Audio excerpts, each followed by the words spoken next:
Hello everyone in the Ansakari again, and today we will study about the NHRC, which is the non-constitutional body example, जो कि कहीं ना कहीं influence है from the universal declaration of human rights, जो कि 1948 के अंदर आती है।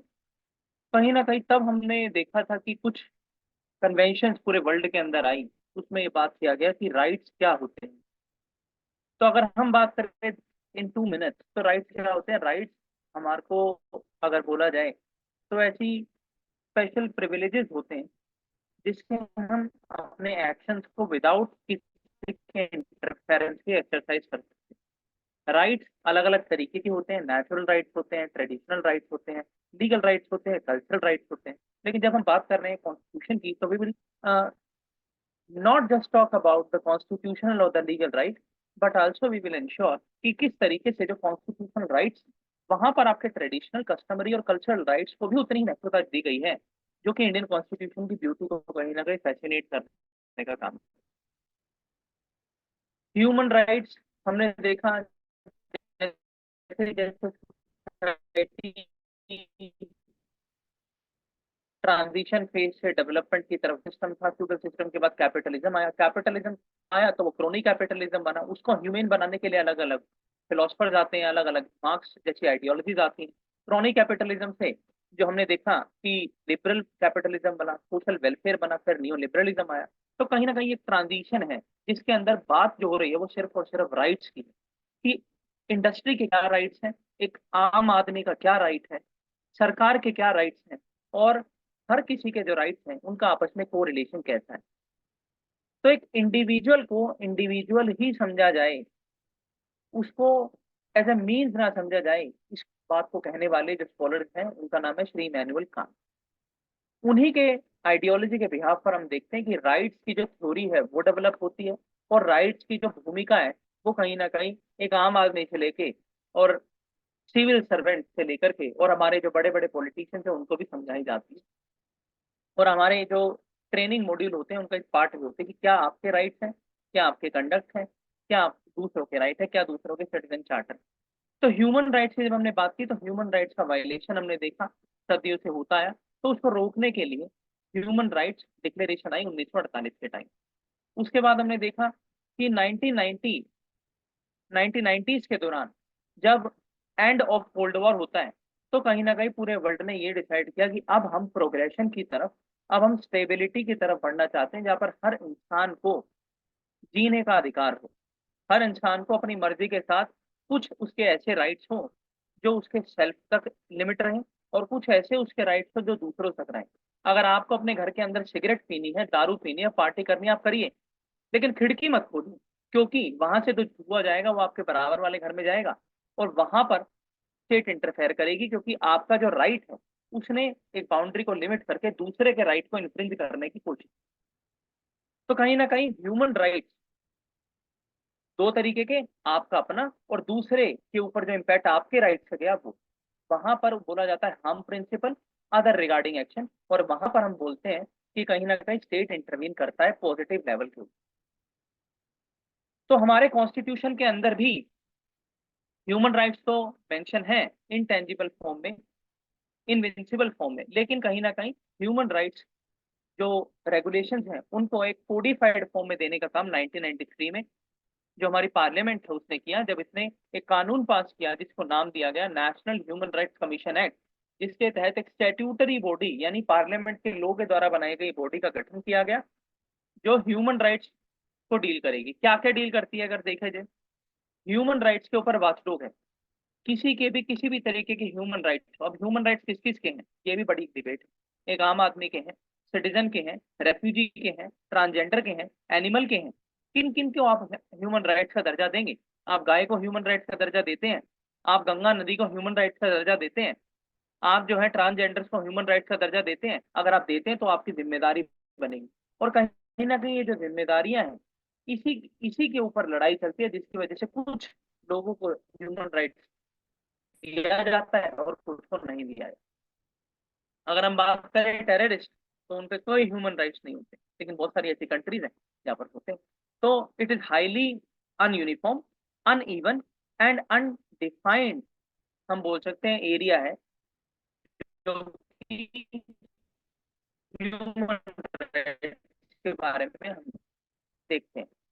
तो ह्यूमन राइट्स भी ह्यूमन राइट्स का वोटिंग करेगा, इन्वेस्टिगेशन करेगा, इंक्वायरी करेगा, समन करेगा, विटनेस करेगा, सिविल कोर्ट की पावर होगी, as a quasi judicial body काम करेगा। कॉन्स्टिट्यूशन के जितने हमारे अलग अलग पहलू हैं, जिसमें स्टेट गवर्नमेंट भी है, सेंटर भी है, जुडिशरी भी है, सबको रिकमेंड करेगा कि आप ह्यूमन राइट से रिलेटेड कानूनों को इंपॉर्टेंस दीजिए। जेल के अंदर विजिट करवाएगा। इसके बाद अलग अलग सोसाइटी के जितने स्टेक होल्डर्स हैं उनको बताएगा कि आप ह्यूमन राइट्स का पालन करवाइए। एनजीओ हो गए, सेल्फ हेल्प ग्रुप हो गए, इसके अलावा आपकी आशा वर्कर्स तक को ये डिप्लॉय करता है कि जेल के अंदर जाइए और देखिए कि जो जेल इनमेट्स हैं उनके साथ किस तरीके से ह्यूमन राइट्स का वायलेशन होता है। जब हम नेशनल ह्यूमन राइट्स की बात करते हैं तो मिनिस्ट्री ऑफ होम अफेयर्स उसके अंडर ये आता है, और डीजीपी लेवल आईपीएस ऑफिसर इसके हेड होते हैं, जो कि इसको एज ए नोडल डील करते हैं। लेकिन जब हम इसकी कॉम्पोजिशन की बात करें तो डीजीपी नहीं, वहां पर हम देखते हैं चीफ जस्टिस या फिर जस्टिस ऑफ सुप्रीम कोर्ट, वो इसको हेड करते हैं। 5 to 6 मेंबर बॉडी होती है और नॉन स्टैट्यूटरी होती है। ये इसके बारे में लमसम चीजें हमने देखी। तो चेयरमैन रिटायर्ड चीफ जस्टिस, लेकिन ऐसा नहीं है। कानून आया 2019 के अंदर अमेंडमेंट होता है कि ना केवल रिटायर्ड चीफ जस्टिस, आपके अदर रिटायर्ड जो सीनियर मोस्ट या अदर जजेस ऑफ सुप्रीम कोर्ट है वो भी चेयरमैन बन सकते हैं। इसके अलावा एक मेंबर ऐसे होने चाहिए जो सुप्रीम कोर्ट के अंदर जज रह चुके हों या हाई कोर्ट के अंदर चीफ जस्टिस रह चुके हैं। 3 लोग कौन होंगे? जिनको ह्यूमन राइट रिलेटेड मामलों की जानकारी होगी। इसमें आईएएस आईपीएस कोई भी अफसर हो सकते हैं, कोई भी नेता हो सकते हैं, कोई भी इंडिविजुअल हो, ह्यूमन राइट्स के ऊपर काम किया होना चाहिए। और डीम्ड मेंबर्स यानी ex officio members, ex officio members के हमने बारे में पहले भी बात की है। एक्स ऑफिशियो मेंबर्स कौन कौन होंगे? यानी एक कमीशन के मेंबर बने तो इसमें ऑटोमेटिकली आप बन गए। जितने भी हमारी 7 सिस्टर बॉडी हैं, इसमें national commission for minority, SC ST, women, child, backward, disable, सभी इनके अंदर मेंबर होंगे। क्यों? क्योंकि कहीं ना कहीं ह्यूमन राइट्स एक बड़ी कैटेगरी है। जब हम वेन डायग्राम की बात करते हैं तो वेन डायग्राम का मान लीजिए एक सर्कल आपका ह्यूमन राइट्स है और उसके अंदर छोटे छोटे सर्कल्स आपके national commission for minority, SC ST and sons of, जो आपको दिख रहे हैं। अपॉइंटमेंट कैसे होती है? एक सिलेक्शन कमेटी होती है जो कि नाम प्रेसिडेंट साहब को रिकमेंड करती है। कौन कौन होते हैं सिलेक्शन कमेटी के अंदर? Prime minister, speaker of the Lok Sabha, union home minister, deputy chairman of the Rajya Sabha and leader of opposition in both the houses of the parliament. जब हम बात करते हैं लीडर ऑफ ऑपोजिशन की, तो leader of opposition statutory body है। 1977 के बाद से मोरारजी देसाई जी आए, उन्होंने बोला कि लीडर ऑफ ऑपोजिशन की बड़ी अहम भूमिका है, इसको स्टैट्यूटरी पोजीशन दो। लेकिन कॉन्स्टिट्यूशन के अंदर लीडर ऑफ अपोजिशन के बारे में कुछ मेंशन नहीं है, सिंपल उस एक्ट के अंदर मेंशन है 1977, जो कि आपका डिफाइन करता है पार्लियामेंटेरियंस की सैलरी अलाउंसेस क्या होंगे, वही है। इसके बाद 70 साल तक आप सर्व कर सकते हैं, विच एवर इज अर्लियर, उससे पहले भी आप कर सकते हैं। एलिजिबल है रीअपॉइंटमेंट के लिए। After their tenure chairperson and member are not eligible for further employment. अभी हमने देखा जस्टिस थे सुप्रीम कोर्ट के सीनियर मोस्ट जज, उन्होंने अपनी रिटायरमेंट वहां से छोड़ करके ही has been assigned as a chairperson of the supreme court of the national human rights commission. तो नेशनल ह्यूमन राइट्स कमीशन के ऊपर कुछ एलिगेशन भी हम उनके बारे में भी देखेंगे। तो चेयरपर्सन जो है प्रेसिडेंट उनको रिमूव कैसे कर सकते हैं? इंसॉल्वेंट डिक्लेयर हो गए, पेड एम्प्लॉयमेंट ज्वाइन कर ली, डिक्लेयर हो गए, या किसी इम्प्रिजनमेंट के अंदर फंसे। फंक्शन क्या है हमने देखा, इंक्वायर करोगे आप, सुओ मोटो पावर, अपने आप किसी पेटिशन का इंतजार नहीं कर सकते आप। खुद ही अगर आपको लग रहा है किसी सड़क किनारे बच्चे को मारा गया है, आप खुद जाइए, रिपोर्ट कीजिए, FIR करवाइए, पंचनामा बनवाइए और सारी क्रिमिनल जस्टिस सिस्टम को शुरू करवाइए। किसी भी प्रोसीडिंग के अंदर आप किसी भी स्टेज के अंदर घुस सकते हो, आप इंटरवीन कर सकते हो, आप जेल जाइए, लिविंग कंडीशन देखिए, रिकमेंड करिए जेल वार्डन को कि आप ऐसा मत करिए। इसके अलावा जितने भी कॉन्स्टिट्यूशन और लीगल सेफगार्ड हैं, फंडामेंटल राइट से लेकर के DPSP से लेकर के अलग अलग जो आपके सेफगार्ड हैं under various part of the constitution, इनको आप एनफोर्स कराने का काम करते हैं, सेमिनार करते हैं, अलग अलग तरीके से आप एडवर्टाइजमेंट करवाते हैं और प्रमोट करते हैं research in the field of human rights. और वो कैसे हो सकती है? आप इंटर्नशिप पे लोगों को अपने यहाँ काम करवाते हैं, आप NGOs को पैसा देते हैं, आप जो ह्यूमन राइट्स को प्रमोट करने के लिए अलग अलग जो आपके डिस्ट्रिक्ट लेवल ऑफिसर है उनको डेप्यूटेशन पे रखते हैं। इसके अलावा एनजीओ को, जो हम बात कर रहे हैं बार बार, एनजीओ को कहीं ना कहीं आप सपोर्ट करते हैं, और कोई और भी फंक्शन आप ले सकते हैं ह्यूमन राइट्स को प्रमोट करने के।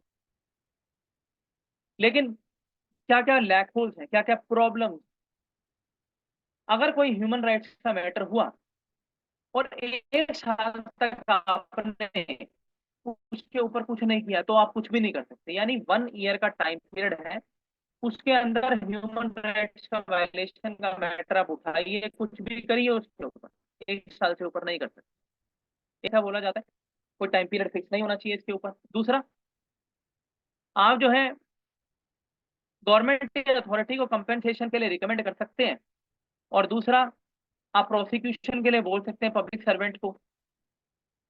इंटरिम रिलीफ, आप बोल सकते हैं इंटरिम रिलीफ दीजिए, और अप्रोच कर सकते हैं कोर्ट को रिट के लिए। लेकिन प्रॉब्लम क्या है? प्रॉब्लम ये, एनएचआरसी की जो कंपोजिशन है वही खाली पड़ी रहती है, एमएचए के अंडर आती है, तब भी कहीं ना कहीं एनएचआरसी की कंपोजिशन में जितने 5 से 6 लोग हैं, आधे ज्यादा खाली रहते हैं। दूसरा, रिकमेंडेशन ये देते हैं, बहुत सारे रिकमेंडेशन माने ही नहीं जाते, तो रिकमेंडेशन देने का फायदा क्या हुआ? तीसरा, इनके पास अथॉरिटेटिव पावर नहीं है। जेल के अंदर चले तो जाइए आप, लेकिन आप रिकमेंड ही कर सकते हैं, आप कुछ नहीं कर सकते। जेल वार्डन आपको कहेंगे sir you may please go to your office, we are superior है and we will follow the orders of the government. तो कहीं ना कहीं इनके पास उतनी पावर नहीं है। इसके अलावा जब हम देखते हैं कि पॉलिटिसाइजेशन भी ह्यूमन राइट्स कमीशन के अंदर होता है, जब कॉम्पोजिशन होती है, तो कहीं ना कहीं जो कॉम्पोजिशन का पैनल होता है उसका भी यूनानिमस डिसीजन नहीं हो पाता है। तो यूनानिमस डिसीजन नहीं होता है, इसकी वजह से ऐसा बोला जाता है पार्टीशन पॉलिटिक्स के इंटरेस्ट पर एनएचआरसी के चेयरमैन को बैठा दिया जाता है। तो ये सारे कुछ चैलेंजेस हैं। इसके अलावा क्या क्या है? पैसे की कमी है, इनके पास इतना फाइनेंस ही नहीं है कि इतने सारे काम कर सके जितना इनको दिया गया है। इसके अलावा जो कमांड है पुलिस के ऊपर, वो इनके पास नहीं है, तो आप इन्वेस्टिगेशन करवाएंगे कैसे? सारा जो डिपार्टमेंट है वो एमएसए डील करती है। तो दीज आर सम चैलेंजेस, लेकिन still we are seeing the positive light, जब कहीं ना कहीं नेशनल ह्यूमन राइट्स कमीशन जो है अलग अलग तरीके से काम कराता है। रेड लाइट एरियाज के अंदर इनकी टीम जाती है, इलीगल प्रोस्टिट्यूशन को बंद करवाती है। पुलिस का कंट्रोल कोऑर्डिनेशन बहुत जरूरी है, और मिलता भी है। इसके अलावा हमारे जो रिपेरियन स्टेट्स हैं, या फिर जो हमारे कोस्टल स्टेट, वहां पर जब हमने डाटा भी देखा था कि इंडिया की 3 लाख से ज्यादा जो गर्ल्स और वुमेन है वो लापता है। ये एनसीआरबी की रिपोर्ट है। तो कहीं ना कहीं उस रिपोर्ट के ऊपर इम्प्लीमेंटेशन करके कोस्टल स्टेट में जाकर के ये आईबी इंटेलिजेंस और अलग अलग जो पुलिस डिपार्टमेंट है उनके साथ कोऑर्डिनेशन करते हैं इनके ऑफिसर्स, कि आप जो है इन चीजों को कर्व करने के अंदर काम कीजिए। इनका अपना डेडिकेटेड कैडर भी होता है, जिसके अंदर इनके अपने स्टाफ और पर्सनल होते हैं। तो यहाँ पर स्पेसिफिक दी भी हुई है लिमिटेशन। तो इंडिया टीजिंग इल्यूजन बाय सोली सोराकी, अब ये हमारे अटर्नी जनरल रहे थे, attorney general first law officer, highest law officer, article 78 constitution. तो इसमें बोला जाता है कि ये इनकेपेसिटी है इनकी, पॉलिटिकल रिलीफ नहीं दिलवा पाते हैं, ये सिर्फ रिकमेंडेशन ही करते हैं। बहुत बार जो ब्यूरोक्रेट्स और जजेस होते हैं वो ही पोस्ट रिटायरमेंट के बाद यहाँ पर आ जाते हैं, तो कूलिंग ऑफ पीरियड वहां पर नहीं है, दिक्कत होती है। स्टेट ह्यूमन राइट्स कमीशन इतना ढंग से काम नहीं कर पाता है, और कहीं ना कहीं जो वायलेशन है आर्म्ड फोर्सेस के अंडर होने वाली, उसके ऊपर इनका कोई लेना देना नहीं है। वहां पर तो आपकी अपनी मिलिट्री कोर्ट्स होती है, मिलिट्री पुलिस होती है। अगर आप सिविल एरिया के अंदर भी अगर एक मिलिट्री पर्सनल से उलझते हैं, तो आपको उठा करके मिलिट्री कोर्ट ले जाया जाता है, आपको नॉर्मल पुलिस स्टेशन नहीं ले जाया जाता है, और वहां पर आपके साथ हम बोलना नहीं चाहते, तो वो बड़ा ओपेक प्रोसेस है कि किस तरीके से वो होता होगा अंडर द आर्मी कोर्ट। तो these are some issues. What reforms can be made to make NHRC more effective? क्या किया जाए? पहला, फाइनेंसिस आप इनको अच्छे से दीजिए। दूसरा, पर्सनल की पावर दीजिए। इसके अलावा आप जो है ह्यूमन राइट्स वायलेशन पे जो रिकमेंडेशन है उनको रिटर्न में मानिए, जैसे आप कैग की मानते हैं पार्लियामेंट के अंदर। इसके अलावा इनके कॉम्पोजिशन के अंदर कूलिंग ऑफ पीरियड लाइए, कि जो सर्व हो रहे हैं एकदम से आकर मत आइए भाई, आप थोड़ा समय दीजिए, किसी और को आने दीजिए। इसके अलावा जो एनएचआरसी के अंदर बोला गया ह्यूमन राइट्स फील्ड के अंदर काम किया हो, तो वो बड़ा वेग है कि ऐसा काम क्या काम, उसको भी डिफाइन करना चाहिए। इसके अलावा जो बहुत सारे लो हैं आरसी के इनके ऊपर डील करती है, वो बहुत आर्काइक है। मल्टीपल एजेंसीज का कोऑर्डिनेशन उसमें इनको नहीं मिलता है, उनका रैशनलाइजेशन करना चाहिए। और कुछ सारी बातें, कुछ इनोवेटिव पॉइंट आपके दिमाग में हो तो आप बता दें। तो यहीं पर हम बात कर लेते हैं स्टेट ह्यूमन राइट्स कमीशन। तो इनके अपॉइंटमेंट गवर्नर करते हैं। Again committee, CM, home minister, speaker, LOP both the houses, जहां पर है, जहां पर नहीं है वहां पर सिर्फ असेंबली के। चेयरपर्सन 70 साल, रिटायरमेंट के बाद दोबारा आ सकते हैं, लेकिन किसी और जॉब के अंदर नहीं कर सकते। यानी रीअपॉइंटमेंट अलाउड है, लेकिन री जॉब अलाउड नहीं है। इसके अलावा रिमूव किए जाएंगे प्रेसिडेंट के द्वारा। तो कहीं ना कहीं ये दोबारा इलेक्शन कमीशन जैसे और फाइनेंस कमीशन जैसे प्रावधान हमें यहाँ भी देखने को मिलते हैं। तो इसमें हमने सारी चीजें देख ली हैं। अब 2019 के अमेंडमेंट है जिससे हमने अभी अभी थोड़ी बात की, उसके बारे में देखते हैं। यहाँ पर बोला गया है कि सिर्फ चीफ जस्टिस नहीं, कोई भी जज सुप्रीम कोर्ट के जो रिटायर हो जाते हैं चेयरपर्सन बन सकते। दूसरा, नंबर ऑफ मेंबर्स को बढ़ा दिया गया है, जिसमें कि one has to be women, एक जो है आपकी महिला ही होंगी chairperson. Commission of backward class, child right, disability के एक्स ऑफिशियल मेंबर रहेंगे। पहले ऐसा नहीं था, क्योंकि पहले इन एजेंसीज को कॉन्स्टिट्यूशनल स्टेटस ही आपने नहीं दिया था। आपने 2018 के अंदर ही national commission for backward class को कॉन्स्टिट्यूशनल बॉडी बनाया अंडर 108 एक्ट। इसके अलावा आपने क्या किया है कि 3 साल का टाइम पीरियड कर दिया, 5 साल से हटाकर। तो दिस इज इंपॉर्टेंट, ये क्वेश्चन आ सकता है प्रीलिम्स में। 5 से 3 साल आपने घटा दिया है। इसके अलावा स्टेट में आप हाई कोर्ट के जज हो सकते हैं, तो भी चेयरपर्सन बन सकते हैं अलॉन्ग विद सीजीआईटी हाई। इसके अलावा जो फंक्शंस हैं ह्यूमन राइट्स से रिलेटेड ड्यूटीज के अंदर, एक्सेप्ट दिल्ली, वो इनको दिए गए हैं, क्योंकि दिल्ली के अंदर यूनियन एमएचए डील करती है और अ, दिल्ली के एनएचआरसी डील करती है, और बाकी के जो है स्टेट ह्यूमन राइट्स कमीशन करेंगे। इसके अलावा जो सेक्रेटरी जनरल हैं वो एडमिन और फाइनेंशियल पावर्स को डील करेंगे, और admin financial control of power subject to the chairperson. जब हम स्टेट ह्यूमन राइट्स की, तो हमारे स्टेट में होंगे सेक्रेटरी, और यूनियन पर लेवल पर होंगे सेक्रेटरी जनरल, जो कि नेशनल कमीशन के अंदर बैठे। अब अगर हम बात करें दूसरी non constitutional body, central information commission 2005, तो हमने देखा है कि इंफॉर्मेशन कमिश्नर, इसके अलावा हमारे यहाँ इंफॉर्मेशन एंड ब्रॉडकास्टिंग मिनिस्ट्री भी है, उसके अंदर भी अफसर काम करते हैं। तो इससे पहले कि हम इसमें कूदें, हम उसमें कूदते हैं। तो information and broadcasting union government की सेंट्रल मिनिस्ट्री, इसके अंडर 3 से 4 विभाग हैं। Prasar Bharati, Akashvani, Doordarshan, all India radio. जितने भी ऑफिसर होते हैं आईएएस ऑफिसर नहीं होते हैं। इंफॉर्मेशन सर्विसेज से इंडियन इंफॉर्मेशन सर्विस, जो कि यूपीएससी सिविल सर्विस एग्जाम होता है, उसके अंदर एक ग्रेड ए की जॉब होती है, वहीं से वो रिक्रूट होते हैं। लेकिन इसके अलावा जो सीनियर मोस्ट इन सारे डिपार्टमेंट के अंदर होते हैं, उनको conventionally as a secretary to ministry बनाया जाता है। लेकिन यहाँ पर हम देखते हैं कि सिर्फ ये जो सेक्रेटरी लेवल है, यहाँ पर आईएएस ऑफिसर्स को भी डायरेक्ट लेटरल एंट्री पर डेप्यूटेशन पर रखा जाता है, जो कि दोनों एजेंसी या दोनों सर्विसेज के बीच में क्लैश ऑफ इंटरेस्ट बनता है, between the IAS and between the IIS. तो कहीं ना कहीं अभी भी ये न्यूज में भी था in the last couple of days, जिसको I hope we have covered, जिसके अंदर बात ये हो रही है कि आपको सिर्फ इंफॉर्मेशन सर्विसेज से रिलेटेड लोगों को ही वहां पर सेक्रेटरी लेवल पर बिठाना चाहिए, क्योंकि they have functional specialization, they have more expertise, and they have more know how as to how the information services has to deal. But the imposition of generalized service over the professional service is a major dent as far as जब हम बात करते हैं generalist versus specialised. इसी के अंदर हम देखें तो हमारी जो आईएएस आईपीएस सर्विसेज हैं, इनको एज ए स्टील फ्रेम बोला जाता है। हमारे जो पहले यूनियन होम मिनिस्टर हुए, उन्होंने इसे स्टील फ्रेम का दर्जा भी दिया।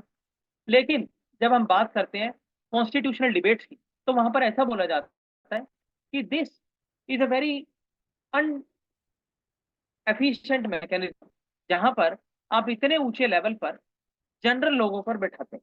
जनरल लोग यहाँ पर रिजर्वेशन के हिसाब से नहीं बोला जा रहा है, जनरल लोग यहाँ पर बोला जा रहा है जनरल जनरल स्टैंड से, जो कि इंडियन एडमिनिस्ट्रेटिव सर्विसेज के अंदर आते हैं। आप किसी भी फील्ड से हो, आप उस सर्विस का पार्ट बन सकते हैं। लेकिन ऐसा बोला जाता है कि even the most highest democratic countries like US, UK, they do not have such system.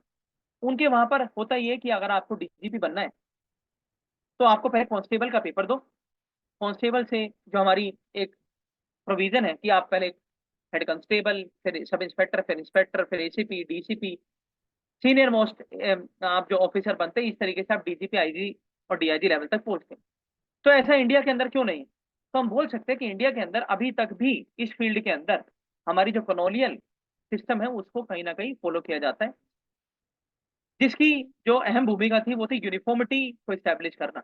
और कहीं ना कहीं यही कारण है क्योंकि सेंटर स्टेट रिलेशन के बीच में एक इशू बनता है जब हम एडमिनिस्ट्रेटिव मैटर्स की बात करते हैं। तो बहुत सारे कमीशन ऐसे आए जिन्होंने बोला कि आप इस जनरल सर्विस को हटा करके स्पेशलाइज सर्विसेज को प्रमोट कीजिए, लेकिन because we require the constitutional amendment in that, और ऐसा नहीं है वो हो भी नहीं सकता, लेकिन the government requires a strong political will. इसके अलावा इसके हमारे यहाँ पर स्ट्रॉन्ग जो है रिकमेंडेशंस भी होने चाहिए, और एक फैक्टर होता है जिसको बोला जाता है टीना अल्टरनेटिव, यानी आपके पास कोई अल्टरनेटिव नहीं है। अच्छा, अगर आप आईएएस आईपीएस को हटाकर एक अच्छा अल्टरनेटिव लाना चाहें तो उसके लिए बहुत टाइम चाहिए। एक ग्रेजुअल मैकेनिज्म के जरिए ये हो सकता है, क्योंकि एकदम से आप नहीं बोल सकते कि हम सारी ब्यूरोक्रेसी को हटा करके स्पेशलाइज ब्यूरोक्रेसी ला देते हैं। इंजीनियरिंग सर्विसेज के अंदर से जो है वो मिनिस्ट्री ऑफ जल बोर्ड के सेक्रेटरी बन सकते हैं, क्योंकि पानी से रिलेटेड सारा मामला उनके टिप्स पर होगा। मिनिस्ट्री ऑफ माइंस के अंदर जिन्होंने माइन सेक्टर के अंदर काम किया है, बेशक से प्राइवेट बॉडी के अंदर ही काम किया है, रेत को उठाएंगे और बता देंगे कितना टेक्सचर है, कितना कंपोजिशन है, कितनी वाटर है, कितनी सोइल एरिडिटी है, उनको बिठाना चाहिए, ऐसा बोला जाता है। फाइनेंशियल सर्विसेज के अंदर जो इकोनॉमिक्स के अंदर पीएचडी होल्डर है, आप उनको बिठाइए, उनको पता है कौन से ट्रेंड से जाएगी, कितनी इकोनॉमी कब घटेगी, क्या मैकेनिज्म होगा, आप उनको बिठाइए। लेकिन फिर भी हमारे यहाँ ऐसा जनरल ट्रेंड इसलिए है क्योंकि हमारे पास कोई अच्छा अल्टरनेटिव नहीं है। तो ग्रेजुअल चेंज करने के लिए बहुत सारी रिकमेंडेशन भी दी गई। Even national commission to review working of constitution Shri M Venkatacharya ने उन्होंने भी रिकमेंड किया कि ऐसा होना चाहिए। तो अब हम देखते हैं हुआ क्या। लेटरल एंट्री, लेटरल एंट्री शुरू हुई है फ्रॉम द 2000 डिकेड से, जिसमें आप जो है स्पेशल लोगों को, स्पेशल एक्सपर्टीज जिनके पास है, उनको ज्वाइंट सेक्रेटरी लेवल तक आप बिठाते हैं डायरेक्ट, बिना किसी पेपर, सिर्फ आप अपने क्रेडेंशियल दिखाइए, आपका इंटरव्यू होगा और आप जाकर सर्व कीजिए भारत सरकार के अंदर, आपको वही पर्क्स बेनिफिट रिम्यूनरेशन दिया जाता है। इवन आपकी सर्विसेज को भी रेगुलराइज कर दिया जाता है और आप जो है पे मैट्रिक्स पर चढ़ा दिए जाते हैं भारत सरकार के गेजेट ऑफ इंडिया के अंदर। तो कहीं ना कहीं इस तरीके से ग्रेजुअल चेंजेस भी हम सर्विसेज के अंदर देख रहे हैं। और आने वाले टाइम में जब हम देखते हैं कि India is heading towards 5th trillion economy, superior Bharat, one Bharat, leading Bharat, security provider, जहां पर हमें जरूरत है मॉडर्न एडमिनिस्ट्रेटर की, मॉडर्न अफसर की नहीं, मॉडर्न बाबू की नहीं, मॉडर्न एडमिनिस्ट्रेटर, मॉडर्न मैनेजर की जरूरत है। तो हम देखेंगे कि आने वाले टाइम में कहीं ना कहीं ये जो एक्सपर्टीज है और ये जो स्पेशलाइजेशन है इसका परसेंटेज बढ़ेगा in comparison to the generalize people who are coming from different fields. इसके अलावा अब हम बात करते हैं सेंट्रल इंफॉर्मेशन कमीशन की। तो 2005 के अंदर एक्ट आता है RTI act, right to information act. उसी एक्ट के अंदर हमारे यहाँ पर एजेंसी बनाई गई सेंट्रल इंफॉर्मेशन कमीशन। इसके अंदर इसको दर्जा दिया गया सेंट्रल गवर्नमेंट का ऑफिशियल गैजेट, जो कि भारत का राजपत्र होता है। बड़े से बड़े अपॉइंटमेंट से लेकर बड़े से बड़े डिसीजन भारत के राजपत्र पर छपते हैं, प्रेसिडेंट इसको साइन करते हैं। तो नॉन कॉन्स्टिट्यूशनल बॉडी है ministry of personnel. Ministry of personnel के अंडर ही यूपीएससी आती है, और मिनिस्ट्री ऑफ पर्सोनल के अंडर ही आपकी जो है सेंट्रल इंफॉर्मेशन कमिश्नर आते हैं। तो इसमें क्या होगा, वन इंफॉर्मेशन कमिश्नर हेड होंगे, और इनके अलावा 9 से 10 हो सकते हैं जो कि आपके अलग इंफॉर्मेशन कमिश्नर होंगे। आपको इंफॉर्मेशन देने का काम करना है। कहने का मतलब क्या है, आप मान लीजिए कि किसी एक्स वाई जेड पीएसयू के अंदर काम करते हैं और उस पीएसयू से रिलेटेड कोई आप पीएसयू से कोई जानकारी निकालना चाहता है, तो अगर एक्स पर्सन जाकर जानकारी लेना चाहे तो उसे आरटीआई लगानी पड़ेगी, और आरटीआई का जवाब देने के लिए हमारे यहाँ पर इंफॉर्मेशन कमिश्नर होते हैं। तो अलग अलग पीएसयू के जितने भी नोडल ऑफिसर हैं, जब वो नहीं देंगे तो उस ग्रीवियंस को रिड्रेसल करने के लिए नेशनल लेवल पर हमारे यहाँ कमीशन है, चीफ इंफॉर्मेशन कमिश्नर। वो डांट लगाएंगे, फटकार लगाएंगे उस पीएसयू को कि आपके नोडल ऑफिसर ने आरटीआई लगाने के बावजूद परमिशन इंफॉर्मेशन क्यों नहीं दी, और वो इंफॉर्मेशन ये निकलवा के वहां से आपको देंगे। तो कहीं ना कहीं पीपल के हित में, लोगों की जागरूकता को बढ़ाने के लिए, सिटीजन सेंट्रिक पार्टिसिपेशन के लिए और democratic and transparent form of governance के लिए कहीं ना कहीं इंफॉर्मेशन कमिश्नर का जो एक्ट लाया गया, ये एक अच्छा स्टेप साबित हुआ इंडिया के अंदर। जब हम देखते हैं हर चीज पर आज के टाइम पे ऑडिट की बात करते हैं, आप सोशल ऑडिट करिए ग्राम सभा से, आप आरटीआई लगा दीजिए कोर्ट के अंदर भी। तो 2019 में देखें तो 6 इंफॉर्मेशन कमिश्नर हैं हमारे यहाँ, और एक हमारे चीफ है, तो 7 कमिश्नर हैं। इसके अलावा अगर हम बात करें, पहले तो पहले 5 थे, अभी एक बढ़ा दिए गए। प्रेसिडेंट अपॉइंट करते हैं। अगेन इनकी भी जो रिकमेंडेशन होती है वो कमेटी के बिहाफ पर PM, leader of opposition, and 1 union cabinet minister जो कि प्राइम मिनिस्टर ही, तो 3 मेंबर बॉडी इनको रिकमेंड करती है। इसके अलावा कौन कौन हो सकते हैं? भाई आपको वाइड नॉलेज होनी चाहिए, लॉ में, साइंस टेक्नोलॉजी में, सोच, आपको हर चीज की, जितने भी फील्ड हैं आपके, उन फील्ड की आपको जानकारी होनी चाहिए। टोटल मिला के बात ये है। They should not be a member of parliament और एमएलए, आप राजनेता नहीं होने चाहिए और आपके पास कोई ऑफिस ऑफ प्रॉफिट नहीं होना। ये सारी रिकमेंड क्वालिफिकेशन दी गई। अब बात करते हैं, अगर रिमूवल करना है प्रेसिडेंट करेंगे, क्योंकि अपॉइंट भी उन्होंने किया है। किन कंडीशन पर? Miss behaviour, incapacity. Supreme court के अंदर इंक्वायरी बिठाएंगे, सुप्रीम कोर्ट के 3 मेंबर कमेटी होगी, एडवाइस करेगी, पार्लियामेंट मोशन पास करेगी, मोशन को प्रेसिडेंट साइन करके पास कर देंगे, हट जाएंगे। तो ये था हमारा सेंट्रल इंफॉर्मेशन कमिश्नर। इसी की तर्ज पर हमारे यहाँ अलग अलग हैं, जैसे स्टेट इंफॉर्मेशन कमिश्नर, इवन आपके डिस्ट्रिक्ट लेवल पर भी डिस्ट्रिक्ट इंफॉर्मेशन कमिश्नर होते हैं, जिनकी अपॉइंटमेंट आपके जो है स्टेट पब्लिक सर्विस कमीशन के एग्जाम से होती है। अब बात करें कंपटीशन कमीशन ऑफ इंडिया। तो कंपटीशन कमीशन, कंपटीशन यहाँ पर दो आदमियों के बीच में नहीं, कंपटीशन यहाँ पर दो कंपनीज हो गई, या फिर आपके दो ट्रस्ट हो गए, उनके बारे में कंपटीशन है। तो अगर वहां पर कंपटीशन आपको देखने को मिलता है, तो competition commission of India, Atal Bihari Vajpayee हमारे प्राइम मिनिस्टर हुए 2002 के अंदर, वो इस कानून को लेकर आए और इस कानून को पारित किया, और यहाँ पर बना भी 2002 के अंदर। फिर हम देखते हैं कि अमेंडमेंट आता है 2007 के अंदर, और अपील के लिए ट्रिब्यूनल भी आया, जिसमें बात की गई कि सेंट्रल गवर्नमेंट जो है वो डिस्पोज करेगी अगर कोई अपील आती है अपील ट्रिब्यूनल के पास। और फिर हमने देखा कि बाद में जो आया 2017 के टाइम पर, जीएस, यानी आपकी कंपनी, एक कंपनी और दूसरी कंपनी के बीच में अगर किसी भी टैक्सेशन से रिलेटेड, फंड से रिलेटेड, और भी किसी चीज से रिलेटेड अगर कंफ्लिक्ट ऑफ इंटरेस्ट है या लड़ाई है, तो वो सारी चीजें कंपनी कोर्ट के अंदर जाती, कॉर्पोरेट लॉ वहां पर अप्लाई होता है। इसके अलावा अगर वहां से आपको सेटिस्फेक्शन नहीं मिलती है, तो आप अपील ट्रिब्यूनल में जाइए। एनसीएलएटी 2017 के अंदर ये बना। तो कहीं ना कहीं कंपटीशन रेगुलेटर है, और 2003 के अंदर आया। ऑब्जेक्टिव क्या है? सोसाइटी के अंदर एक हेल्थी कंपटीशन क्रिएट हो, कंपनीज के बीच, कॉर्पोरेट लेवल प्लेइंग फील्ड पर हो। इसके अलावा हेल्दी इन कंपटीशन हो सोसाइटी के अंदर। कंज्यूमर जो है, कंज्यूमर के इंटरेस्ट को मीट करे, फ्रीडम ऑफ ट्रेड हो। और कंज्यूमर से रिलेटेड हमारे यहाँ अलग चीजें भी हैं, ministry of consumer affair, BIS, quality council of India, and consumer dispute redressal commission, जो कि दिल्ली के अंदर ही located. Competition law perform 3 main function. पहला, फ्री एंटरप्राइजेस। फ्री एंटरप्राइजेस का मतलब यहाँ पर है कि आप बिना किसी मोनोपोली के, बिना किसी अननेसेसरी रेगुलेशन के, आप के बिना आप अपना बिजनेस करिए, ईज ऑफ डूइंग बिजनेस को प्रमोट करना है। इसके अलावा मार्केट डिस्टॉर्शंस को कम करिए, जितने टैरिफ हैं, जितने रेगुलेशन है, ई केवाईसी करिए भाई। आप जो है मिनिस्ट्री ऑफ कॉर्पोरेट के अंदर कंपनी को रजिस्टर करना चाहते हैं, 10 मिनट के अंदर केवाईसी कराइए, कंपनी रजिस्टर, जीएसटी मिल गया, सीआईएन मिल गया, सब कुछ होगा, बिजनेस करिए। प्रमोट करिए डोमेस्टिक इंडस्ट्रीज को, पीएलआई हमने देखा, वीआईपी, डेडिकेटेड फ्रेट कॉरिडोर बनाए जा रहे हैं, ईज ऑफ डूइंग बिजनेस आ रहा है।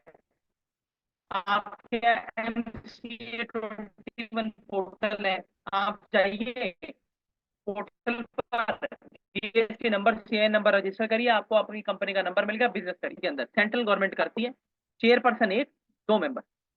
इसके अलावा अगर देखें तो टोटल 6 मेंबर्स होते हैं।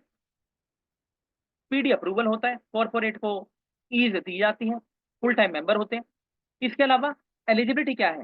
कंपोजिशन की, जज होने चाहिए हाई कोर्ट के, स्पेशल नॉलेज होनी चाहिए बिजनेस की, कॉमर्स की, लॉ की, फाइनेंस की, अकाउंटेंसी की, इकोनॉमिक्स की, यानी जितने भी आपके पैसे से रिलेटेड फाइनेंशियल एस्पेक्ट, या फिर जितने भी आपके कॉर्पोरेट सेक्टर से रिलेटेड डिविजन हैं, आप उनके अंदर या तो सर्व करे होने चाहिए, आप या तो रिसर्च करे होने चाहिए, या आप उनके अंदर आपको नॉलेज होनी, गहन नॉलेज होनी चाहिए और सेंट्रल गवर्नमेंट के हिसाब से आपके पास यूजफुल नॉलेज। इसके बाद अगर हम देखें तो मल्टीपल चैलेंजेस क्या है, इसके अलावा हम देखते हैं बहुत सारे अलग अलग तरीके के लोग। कोई कॉर्पोरेट एक मिनिस्ट्री के अंदर जाता है, उसको 36 मिनिस्ट्री के अंदर भगाया जाता है, उसको, ये चैलेंज है कंपटीशन कमीशन के अंदर। दूसरा, आप डिजिटल इकोनॉमी और ई कॉमर्स को प्रमोट कर रहे हैं, लेकिन डिजिटल लॉ ही नहीं है आपके पास, ई कॉमर्स के ऊपर एक यूनिफॉर्म लॉ ही नहीं है, वन नेशन वन टैक्स की जब बात करते हैं वो जीएसटी के ऊपर आया, कॉमर्स सेक्टर के ऊपर आपका नहीं है। दूसरा, इवॉल्विंग एरिया है, सब इक्वलाइजेशन 2% लिवाई की बात करते हैं, बाहर की जो एजेंसीज हैं वो कहती है नहीं आपने तो ज्यादा लगा दिया। तो कहीं ना कहीं सोवरेनिटी नहीं है इस मामले में, है तो बड़ी कम है। इसके अलावा जो आपकी एंटी ट्रस्ट लॉ है उनके अंदर एक्सेसिबिलिटी नहीं है, नेटवर्क की कमी है। और जो नई नई इकोनॉमी के अंदर अलग अलग सेक्टर राइज कर रहे हैं उनको कहीं ना कहीं एक एक लेवल पर यूनिफॉर्म लॉ के अंदर, लॉ एम्बिट के अंदर लाने में अभी हम देख रहे हैं कि थोड़ी थोड़ी कमी है। और बट हम बोल सकते हैं हम ला भी रहे हैं और हम ग्रेजुअल उस प्रोसेस के अंदर चल भी रहे हैं। So now we have some questions. और ये दो क्वेश्चन हमारे यहाँ पर हैं कि though the human right commission have contributed immensely to the protection of human rights in India, yet they have failed to assert themselves against the mighty and the powerful, analyze their structural and practical limitations, suggest remedial measures।